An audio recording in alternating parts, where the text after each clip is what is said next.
Did you know what aircraft carrier is? And how its operators and engineers work? Let's dig out. Hello and welcome to Z. Don't forget to subscribe.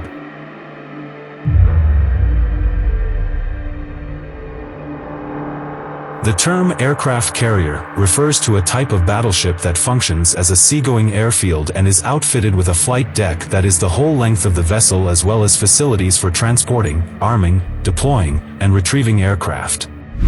It is typical for this vessel to serve as the fleet's flagship, since it enables a naval force to deploy its air power anywhere in the world without having to rely on local facilities for staging aviation operations.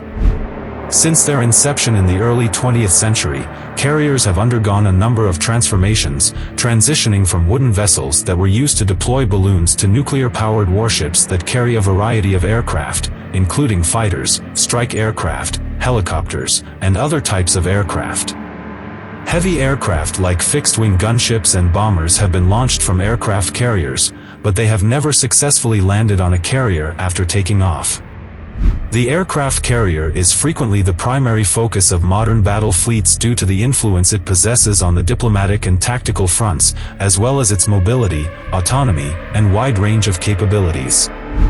It was able to take the position of the battleship, which had traditionally served as the flagship of a fleet, both tactically and strategically.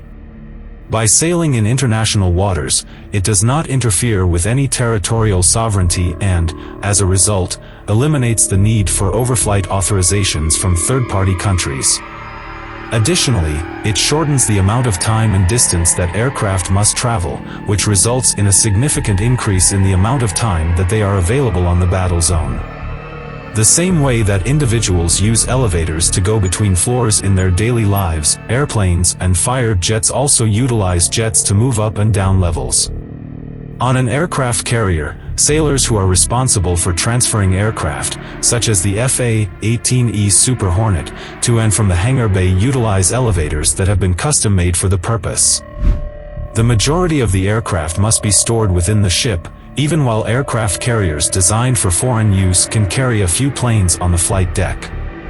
The Hangar Bay, which functions similarly to a garage and is normally located below the galley deck, is where these aircraft are stored. Some hangars have the capacity to store more than 60 aircraft at the same time. When an aircraft is being prepared for takeoff, members of the aviation boat swain's mates or the aircraft handlers work on board. A hangar like the one aboard the USS Dwight D. Eisenhower may be 3 decks high and have 4 elevators encircling it.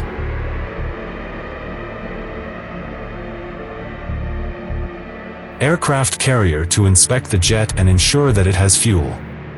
During the process of fueling and inspecting the plane, the crew may perform a visual inspection of the aircraft as many as 3 or 4 times to ensure that everything is in proper operating condition. It's possible that the deck will be completely packed.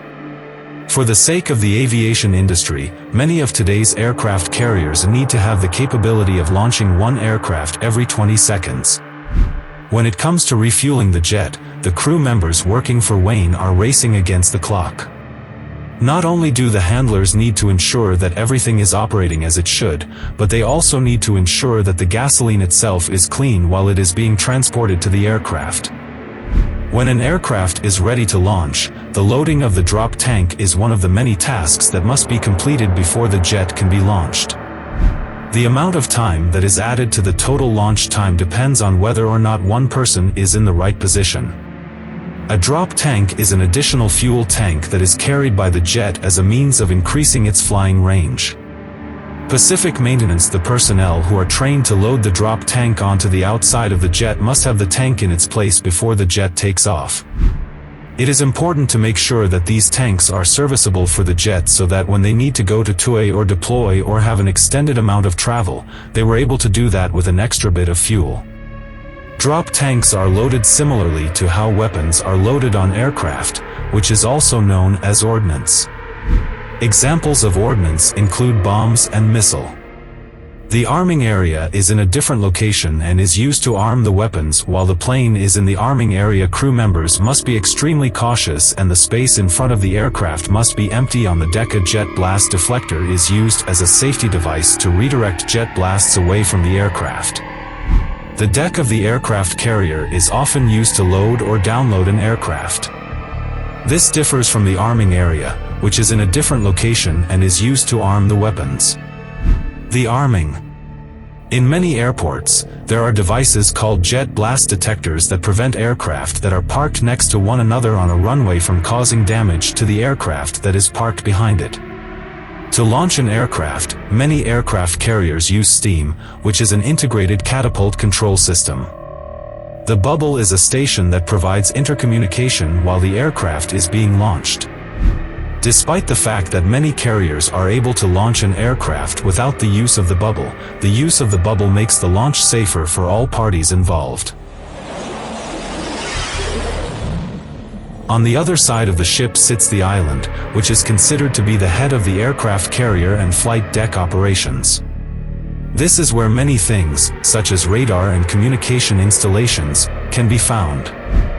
These may keep tabs on who or what is in the area.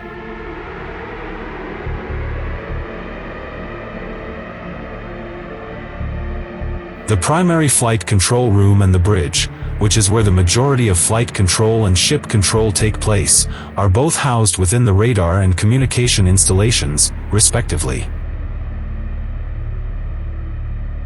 The largest ships that you will see out on the ocean are aircraft carriers. In fact, the largest amphibious warship is considered to resemble just a tiny aircraft carrier that was intended to be able to sail. In dangerous waters, amphibious warships support humanitarian and other contingency missions in addition to helping in combat. They were designed to support ground forces and enemy territory by the sea. AVS are actually what keeps the Marine Corps amphibious. They are what sets us apart from every other brand because no other branch has a vehicle like the of larger deck. In dangerous waters, amphibious warships support humanitarian and other contingency missions in addition to helping in combat. The number of aircraft that can be carried by an amphibious assault ship is significantly lower than that of an aircraft carrier. However, the ship is able to compensate for this shortcoming by being able to launch sea forces using interior well decks. These ships are able to provide anything from disaster relief to fighting forces. Because of this feature, ships have to be designed to accommodate the ability to take on water as well as the tanks that do the flooding. When the well decks are not in use, they are kept dry. Typically located at the ship's rear, a well deck is filled with water to launch and receive water vehicles.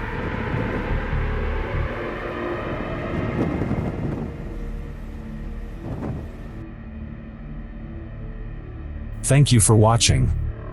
Don't forget to subscribe.